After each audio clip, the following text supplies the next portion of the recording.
Homeopathic ওষুধ সেবন করে লিভার নষ্ট করে ফেলছেন, কিডনি নষ্ট করে ফেলছেন, কথাটি কতটুকু যুক্তিসঙ্গত? আসলে এর সাথে কোনো যৌক্তিকতা নেই। কারণ হোমিওতে যে অ্যালকোহল ইউজ করা হয় সেটা খুবই সীমিত মাত্রা এবং প্রিজারভেটিভ হিসাবে, এবং সেবন করা হয় খুবই সীমিত মাত্রায়। অর্থাৎ এর চাইতে বরং বিভিন্ন ভিন্ন ব্যাধিতে ক্ষতিকারক মাত্রা বেশি।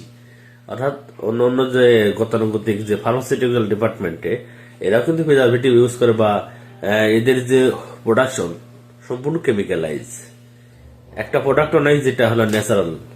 অতএব সেগুলো বরংস আপনার সুদূর প্রসারী ক্ষতি করে থাকে। আর হোমিওপ্যাথিক মানবদেহ সম্পূর্ণ সুসহনীয়। যদি কেউ বলে থাকেন হোমিওপ্যাথিক ওষুধ খেয়ে আপনার ক্ষতি হচ্ছে, তাহলে সেটা ভুল। বরংস অন্যান্য প্যাথিতে স্টেরয়েড বা অন্যান্য কেমিক্যালাইজ উপাদান ইউজ হয়, যা শরীরের জন্য খুবই ক্ষতিকর। অবশ্যই বুঝবেন। ভালো থাকবেন। আল্লাহ হাফেজ।